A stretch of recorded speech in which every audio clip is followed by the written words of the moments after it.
All right, now I want to turn our attention, still on page 9, to the year 1776. Wasn't that a great year in America? Boy, that was a banner. It was just great, wasn't it? Unless you've read David Macaulay's 1776. And then you have to say, whoa, this is one of the worst years in American history. And it really was. I mean, tragic things happened for the nation and for Thomas Jefferson. It was a difficult year for him. That's your blank. Difficult year for Jefferson. Why was it so difficult? Well, letter A, a daughter had recently died. You know that Jefferson had 6 children, 1 son and 5 girls. 1 son and 3 of the daughters died in their infancy. 1 died as she reached maturity, and only 1 lived to give him posterity. So at this time, 1 had died. Letter B, his wife was ill. His mother died that year. This was rough. This was a rough year. And he was particularly worried about Virginia. Did you know that Jefferson actually said, I think one day we will be free from the tyranny of England. But once we're free, there's not one state that knows what to do with freedom. Isn't that an interesting observation? He was like that. He said, if you don't know what to do with freedom, it can be rough. All you have to do is point to the ancient Israelites, right? They just wanted to be out there, out of Pharaoh's control. Okay, so Moses gets them out into the desert. You know the story. There's 2 to 3 million of them. And what do they start doing? What are we going to eat? What are we going to drink? Ah, the flesh pots of Egypt. They start dreaming about how it was back then. And some of them want to go back. And Jefferson said, if you don't know what to do with freedom, it can be rough.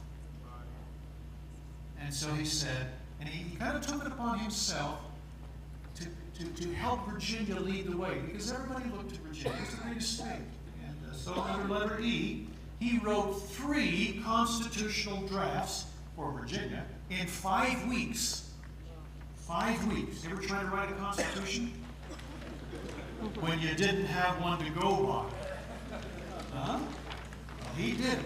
And guess what Virginia did with those 3? No, no, no. He had a hard time with it. And he said, you've got to get rid of the weaknesses in your system. That's your blank for number 3, top of page 10. Weaknesses. Well, what were some of those weaknesses? They're outlined here. Letter A, slavery. Now, why does that sound a little ironic for Jefferson to be saying, you've got to get rid of slavery? Huh?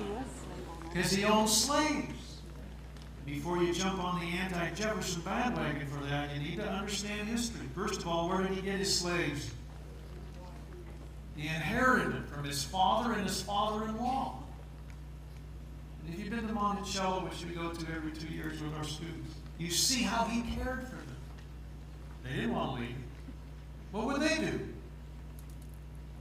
And Jefferson actually said, he used these words, it would be more inhumane for me to send them away. What would they do? They would be hunted down. No. But you must solve this problem legislatively. See that? That's Jefferson.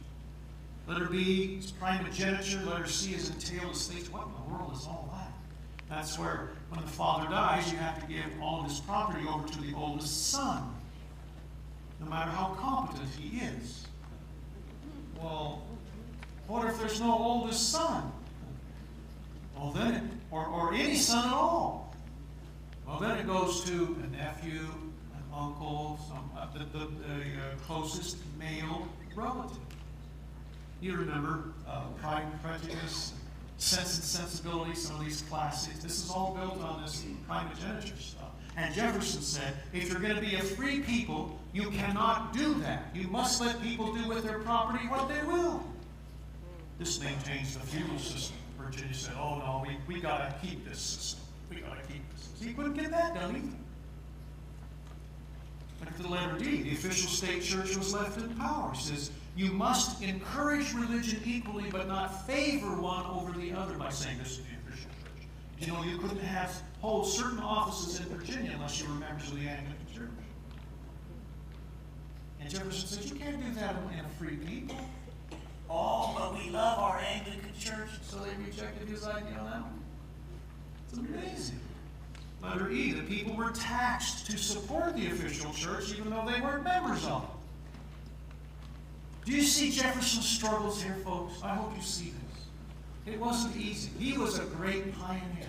He kept working year after year after year. Got himself elected to the state legislature, appointed to committees, and he started working on the committees. And he got a lot of this stuff approved. It's amazing what he did. He was the one that kind of blazed the trail for many of our principles of liberty. Thomas Jefferson. I'm going to talk about this year 1776. Wasn't that? We think that was a great year, but do you know one of the questions that was asked leading up to 1776 in the debates? Most Americans have never heard this. Here's the question: are we good enough for freedom? What? Yeah, are we good enough? Do we deserve it by how we're acting? And some of them said, we're not there yet.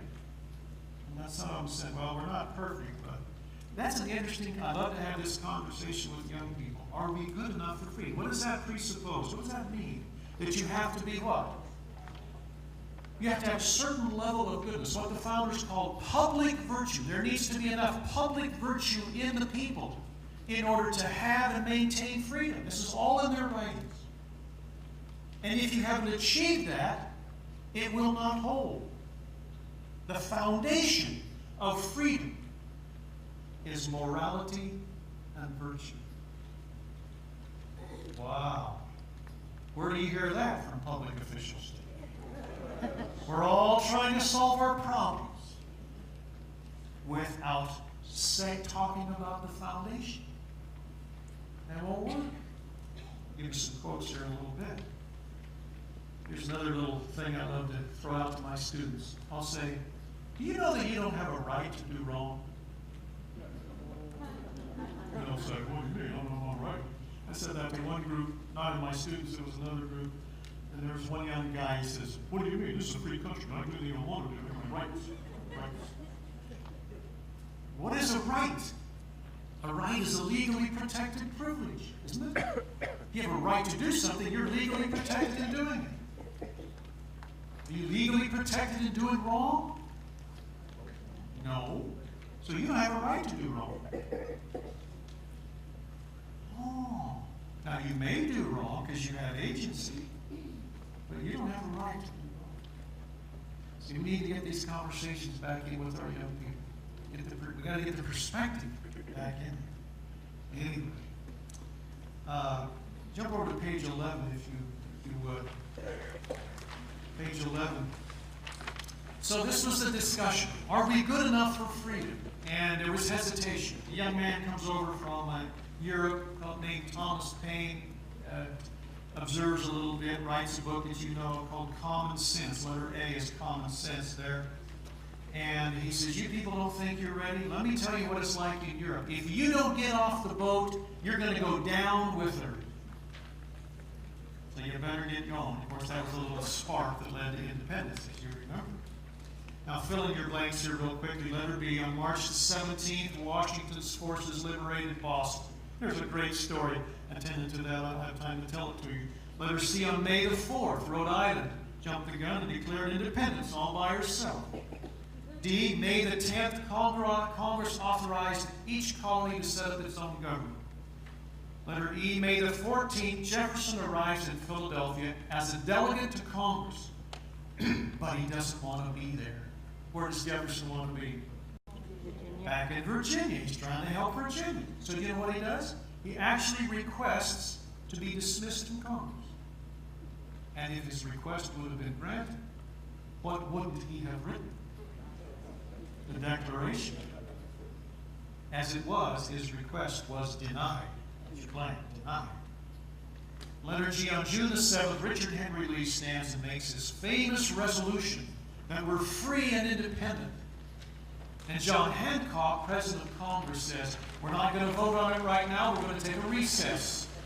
We're going to recess until July 2nd. Meanwhile, you all go back to your states and make sure you know how they want you to vote on this resolution, because this is for all the marbles. This is it. And we'll come back on July the 2nd, take a vote, which is what they did. Meanwhile, letter H, on June the 11th, a committee of 5 people stay there and write a declaration.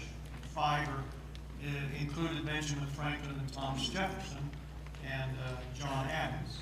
And under Roman numeral 4 is a little interesting conversation between Adams and Jefferson. This is recorded by John Adams about who should write the declaration. You've all been on a committee, haven't you? On one form or another. Who does the work on a committee? Usually one person. That has to go through one brain, right? Well, that's what happened. So John Adams is writing this, and he said, Jefferson proposed to me to make the draft. I said, I will not. You should do it.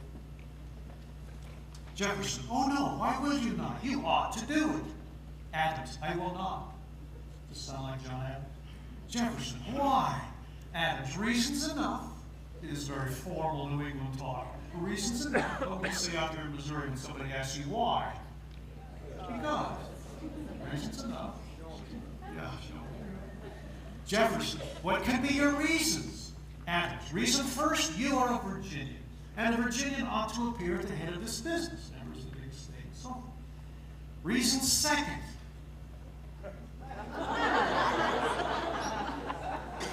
I am obnoxious, suspected, and unpopular. Question is, was he? He kind of was. And he knew it. This was a great man, John Adams. But he knew he rubbed people wrong sometimes. They kind of wondered about it. As a matter of fact, it's kind of interesting. He writes, there's a little quote in the 5,000 Year League. He says, monuments, mausoleums, memorials will never be erected to me. Panegyrical romances will never be written. Those are elaborate eulogies that carry on at your funeral, right? Panegyrical romances. They will never be written to transmit my memory to my posterity in brilliant colors. What's he saying? His memory will just what? Just kind of fade away. So you go to Washington today, what do you see? Jefferson Memorial, Washington Monument, Lincoln Memorial. Where's John Adams? You got to go to Braintree, Massachusetts to see anything about John Adams. That's where he lived. He just kind of knew it. So that's the way he felt about himself. So his reason third, you can write 10 times better than I can. He's probably trying to butter him up. So Jefferson says, well, if you were decided, I will do as well as I can. That's how Jefferson came to write the Declaration. And he worked on the draft for 17 days. 17 days. Now you know the draft, it has 2 paragraphs at the beginning. How does the Declaration start? First paragraph? We the people, that's the Constitution. When in the course of human events, there you go. There you go. Second paragraph. In a second. We hold these truths. That's quoted here. We hold these truths. That's required memorization of all the 4th graders in Arizona. That paragraph, or first part of that paragraph. And then there's a big long list. What's the list? List of grievances against the king, and then there's the concluding paragraph and the signature. How long did it take Jefferson to write the list? 1 day. He already actually had it written in another document, so it's just a matter of copying. You say, what was he doing the other 16 days? You say, well, he was writing the first 2 paragraphs. 2 paragraphs in 16 days? Students, what do you think? Huh? What was he trying to do? He was trying to incorporate the ancient principles that he had studied in these civilizations of the past into this document. Did he do it? Draft after draft after draft. Did he do it? Yes. Incredible. Ancient Israel, Anglo-Saxon, these cultures that the founders studied at great length. And Jefferson started saying ancient principles. We need to incorporate these ancient principles into our government. And that's what he was doing for 16 days. Did he do it? Yes. Brilliant. Brilliant. So now we're very quickly, before we take a break, if you don't mind, we're going to talk about some of these ancient principles so that you make sure you know. They've already been mentioned here a little bit, and I appreciate that. Top of page 13. Did you get your blank? It's 2, letter C. Number 1, that sound government should be based on self-evident truth. What's a self-evident truth? What is it? Yeah, it's the way things are. Self-evident truth. It's so obvious you don't have to sit around and debate it. Right? What should we say? I don't see it here, but the sun is shining. Hopefully the sun is shining. Do I have to prove that to you? I could say that in Arizona. I always want sun shining. Okay? This is a podium. I am alive. Going to have me prove that to you? I said that to 400 Boy Scouts one time. Yeah, prove. You probably know there are people who sit around debating whether we're alive or not. Usually find those on university campuses. Do you feel alive? I don't know. I don't think I feel alive. What do you feel? I feel like I'm being dreamed. Maybe we should say deemed. That's a new word. I mean, you could just go on and on with that one. Anyway. Yeah. This is self-evident. It's amazing. Self-evident. Truths that are self-evident. Number 2, that the government here on earth of mankind should be based on the law of nature and of nature's God. We've already talked about that natural law. Number 3, this presupposes that the Creator made human beings equal. Wow. Are we all equal? No, we're unequal in so many ways, but we are to be treated equally in 3 ways. We really are. In our rights, before the law, or our justice, and in the sight of God. And number 4, the rights which have been bestowed by the Creator on each individual are unalienable. What's an unalienable right? One which is given by the Creator, which man has no authority or right to take away. Those are inalienable rights. Now, you know you have other rights that are not inalienable? Yeah. For example, the right to a trial by jury. That's not an inalienable right. That was a right that was developed by government, mostly actually by the Anglo-Saxons, as the best way in a court of law to protect the inalienable rights of the people. We call those vested rights. And vested rights can be changed by government. It lists those. So you have 2 kinds of rights, inalienable and vested. Okay? Number 5, the most important of the inalienable, as we've already heard here today, are the right to life, liberty, and the right to pursue anything you want to pursue that you believe leads to your happiness, as long as you do not invade the rights of others. And as I tell my young students, this is real freedom. When you can do anything you want to do, as long as you don't invade the rights of other people. And then I usually say this, I don't think you know what real freedom is. They all look at me and we don't, Mr. Taylor? I don't think so. They say, why do you say that? Well, you grew up in such a regulated society. I don't think you know what real freedom is. They don't quite understand that until we get into it a little deeper. But this is real freedom. Number 6, then the most basic reason to set up a system of government is so that the rights of the people can be protected and preserved. Protected and preserved. Now, I want to give you a couple of little examples here. Protected and preserved. Let me ask you this question. Do I have the right to stand in my doorway of my home with a loaded weapon, day and night, if I want to protect my home? Do I have the right? Yeah, I have the right. Do I have the right to stand out on my front yard with my garden hose, day and night, if I want to protect my home against fire? Do I have that right? I've got that right. Do I want to do those things? No. I don't want to do those things. What do I want to do? I want to get some sleep. I want to be with my family. I want to teach school. I want to come to Missouri. There's lots of things I'd rather do than this. And my neighbors basically feel the same way. So what do? We go down here to Joe, a nice, strong young man. Say, Joe, how would you like to work for us? Yeah, doing what? Well, you know, each of us can do this, protect our home. And because we can, because we have the right to do it, we want to delegate some of that authority to you to do it for us. And to evidence that authority, we're going to give you a badge. And to enforce it, because we can, we're going to give you a gun and authorize you to use it.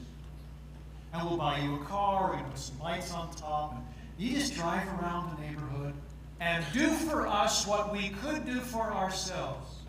But for efficiency's sake, he wants you to do it for us. I think I can do that.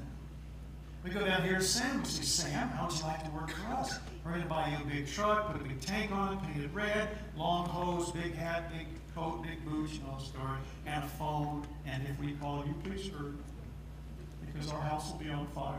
Make sure that tank is always full of water. Think you can do that? Yes, I think I can. I ask you folks, what have we created here? A what and a what? We call it a what and a what? Police and fire. What is it really? One word. Starts with a G. Government. Government. It's the delegation of authority which we have, which each individual has, to someone else to more efficiently do something for us. That's all government is. Well, I guess we should say that's all government should be. Now let me give you another example. I live here. The Jones live on this side of me, and the Smiths live on this side of me. And the Jones family, they struggle. Big, really struggle. As a matter of fact, they have a big family, and he has a difficult time making a living, I guess, so they don't even have an automobile. That's pretty tough nowadays, getting around. Over here, the Smiths, there's two of them, and they've got 2 cars. And I noticed they only drive one. One's always sitting there. Now I'm in the middle. And by now you know I'm a very compassionate, merciful person. And I notice this inequity that goes on. And it begins to bother me. Matter of fact, it bothers me so much. The plight of the Jones family, the opulence of the Smiths, begins to bother me so much. I go over to Mr. Smith and I say, Mr. Smith, have you noticed the plight of the Jones family? He says, well, so we talk about it. He says, yeah, that's pretty bad. I said, I have a suggestion for you, Mr. Smith. Why don't you give that car that you never drive over to Mr. Jones? He said, well, thank you for the suggestion. But I insist, get out of here. So I come back home. I'm pretty dejected, being the compassionate, merciful person that I am. And this just isn't right for him to be so hard-hearted. So late one night, I'm thinking about this. I can't sleep. So around midnight, I get up. I'm a good mechanic, too. And I go over here, and I hotwire that extra car. And I drive it over to Mr. Jones, and I say, Mr. Jones, knock on the door, wake him up. Mr. Jones, I have something for you. You do? Yeah, call on. Really? Yeah, it's all yours. Wish I had a key, but you just touched it. Oh, well, thank you. I made a friend. Oh, yeah. About to lose a friend. Anyway, I come back. I just feel so good about being the compassionate, merciful person that I am. And I sleep so soundly until I get a knock at the door the next morning, and I open the door, and there stands the sheriff. He says, your fingerprints are all over that car over there. Well, of course, you'd do the same thing if you were as compassionate and merciful as I am. Well, you tell that to the judge, so I'm arrested, I'm hauled off. I'm convicted. It's a serious business, grand larceny. I got to spend a couple of years in the pokey. And while I'm in there, I'm saying to myself, there ought to be a better way to do this. So I developed this plan. When I eventually get out, I go to all the neighbors, and I start getting them all worked up about how this family is struggling, and all this extra that just seems to be extra sitting there. Matter of fact, I start passing a petition around to get the question on the next ballot if the Smiths should give a car to the Jones. And we get enough signatures, and it's on the ballot. We're good campaigners, and guess what? It passes by a majority. Now it's public law. Public law that the Smiths must give up their car to the Jones. Public law to be enforced by the sheriff. All right, let's talk about this. What's the matter here? I want to get down to the very root of this problem. What is it?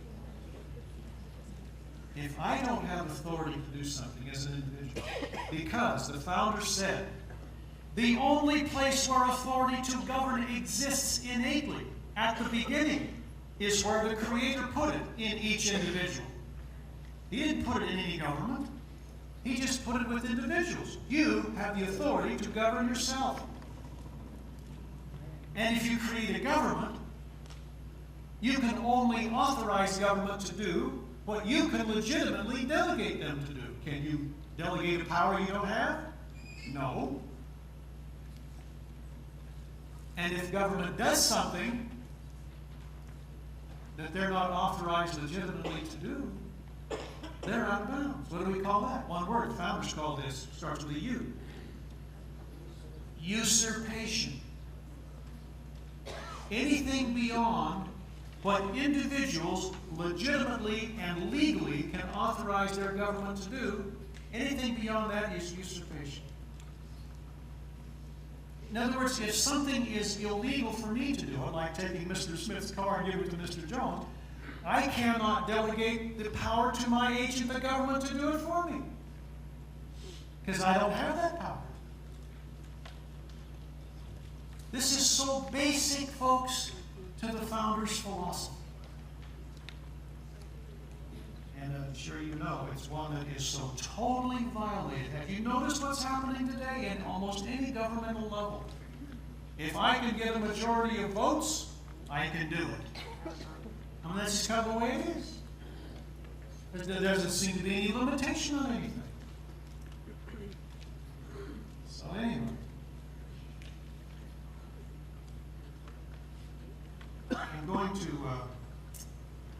I'm going to pause right here. We're going to take a 10-minute break. I want to mention just before we get started, we have, speaking of Thomas Jefferson, as I said, he was one of the ones that kind of blazed the trail. We have 3 books back there. One's called The Real Thomas Jefferson, The Real Benjamin Franklin, and The Real George Washington. And people say, why do you have books on these people? There's hundreds of books out there on these people. Why do we need more? Have you noticed that most books written on these men are written from a particular perspective of the author? And so we say, okay, who can tell their story the best? Straight up. How about letting them tell their story? So the first half of these books is the story, in this case, of Thomas Jefferson, mostly in his own words. I'm telling you, you will thrill as you read these concepts. You read answers to current problems by Thomas Jefferson. It will thrill you. So I just hope that we have these 3 back there. You can buy them individually, or you can buy all 3 of them for $40. $40 to have on your I Love America bookshelf at home. And the last half of these books, I should say this, is their quotes. In this case, the timeless treasures of Thomas Jefferson.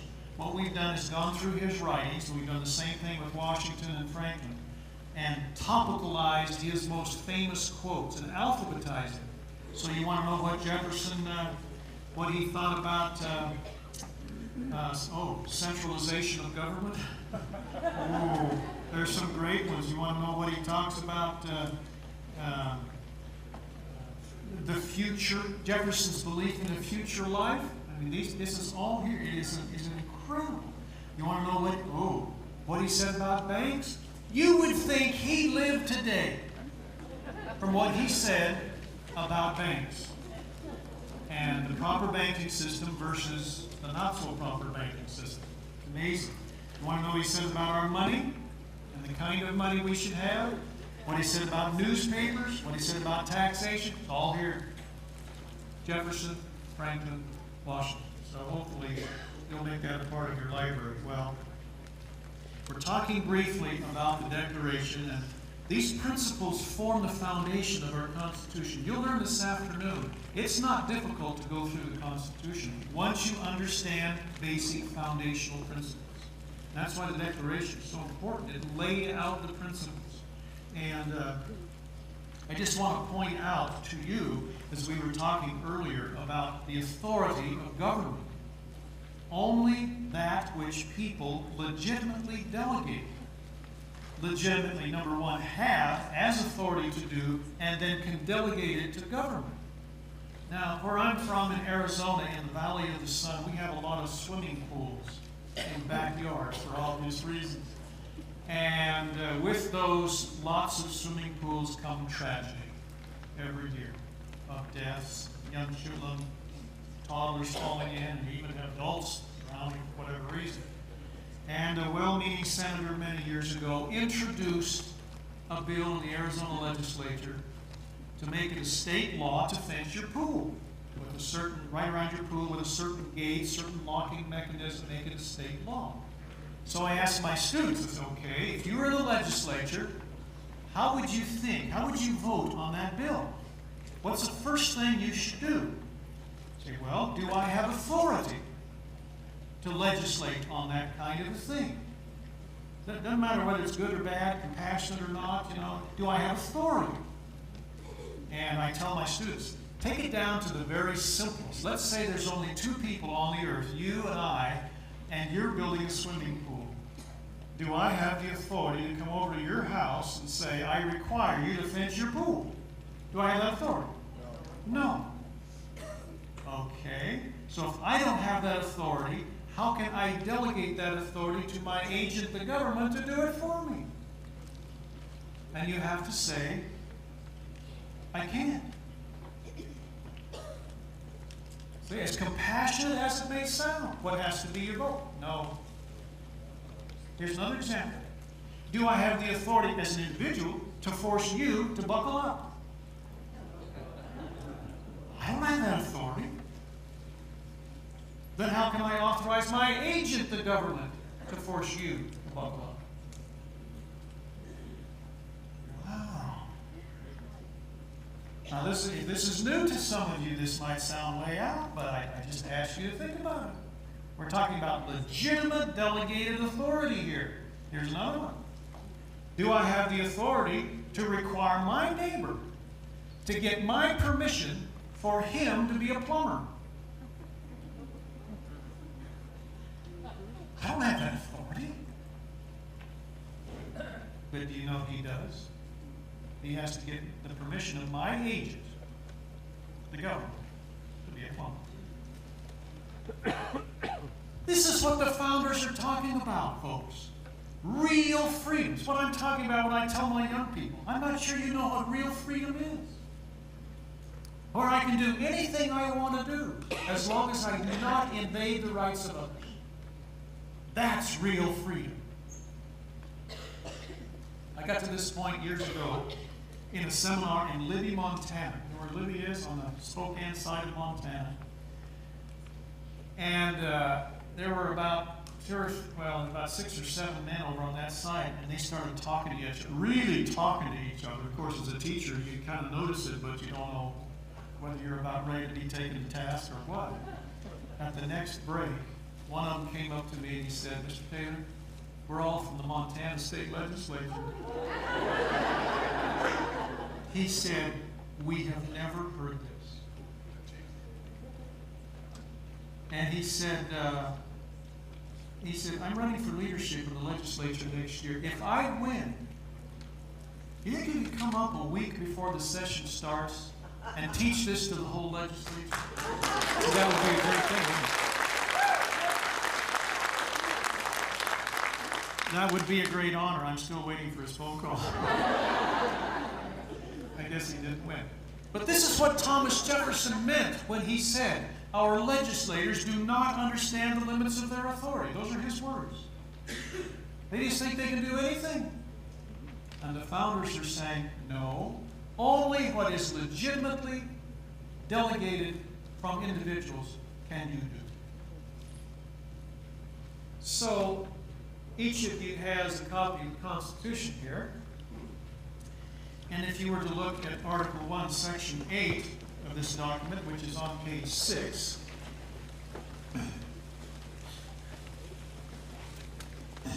and of course every public official, as you know, takes an oath to support this document, right? The Constitution. Article 1, Section 8 is the section which outlines the powers that the people delegate to Congress.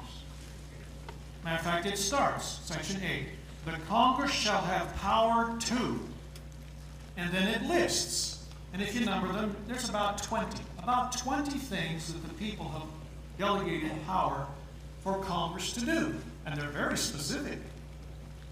Okay, so if you're a congressman, and I ask my students this, if you're a congressman and a bill is presented to you, well, let's just take one at random here. Let's just say universal health care. That's presented to you. What's the first thing you should do? Well, after reading the bill, right? What's the first thing after reading the bill, or at least knowing what the bill is about? What's the first thing you should do?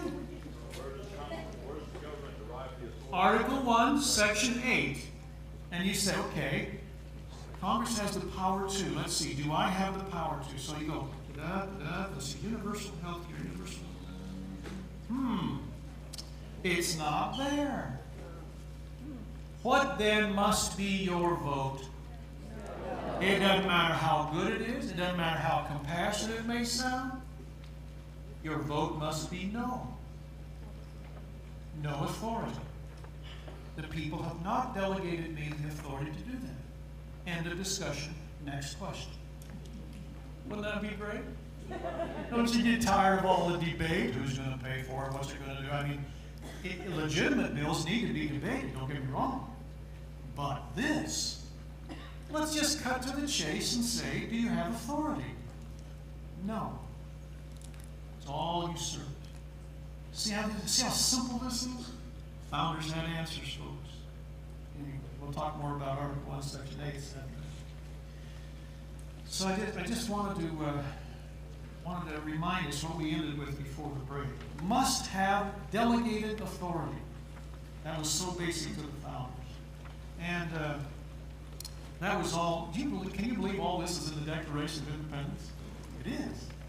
And that was number 6. Number 7, we're on page 13, by the way. Number 7, it follows that no office or agency of government has any right to exist except with the consent of the people, for this very reason we just said.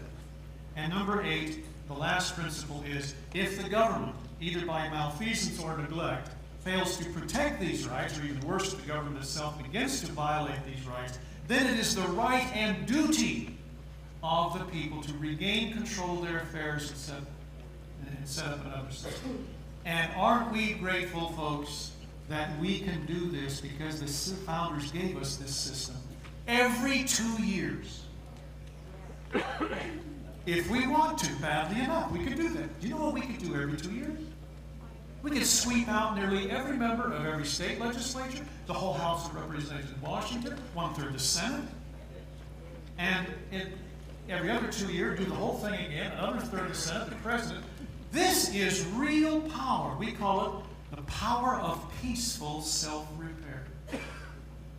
We don't need to do it by any other system, but we have to want to badly enough. And of course, don't you think the founders would have wished they could have done it that way, to vote away King George?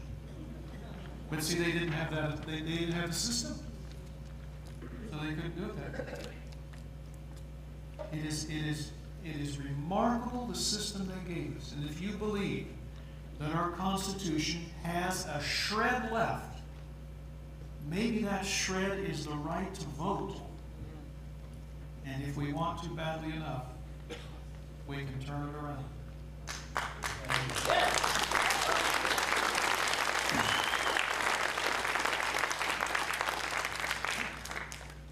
Turn over to page 14. After the Declaration was adopted, we were a new nation. Of course, we had to defend it, but we were a new nation. And Congress appointed a committee of 3 people to come up with a seal for the United States. And the committee was made up of Franklin, Jefferson, and Adams. And at the bottom of page 14, you see an artist's depiction of their proposed seal. You see some quotes there above that. Won't take time to read it. The proposed seal for the United States. Can you see this? What do you observe there? Two ancient civilizations that the founders said you must look to for liberty. What do you see? Ancient Israel and Anglo-Saxon. Whoa. Where do you see that in history books today? You don't. And yet look at the documentation just above that, right out of the U.S. Department of State records. We are cheating our young people when we don't teach them the roots of liberty. Yes, that's true. And those of you that are involved in public education, you may notice how some of our people are just consumed with this Rome and Greece thing. You notice that? And founders knew a lot about Rome and Greece, mostly what not to do. But they said, you want to look at liberty, real liberty. You look at ancient Israel and Anglo-Saxon. See, that's totally almost lost in public education today. If you went to Harvard to the commencement address, commencement exercises at Harvard for the first number of years, guess what language you had to know to understand the commencement address? Hebrew. Hebrew. As one professor said, that's the language of freedom. That's the language of liberty. Amazing. Anyway, still excited.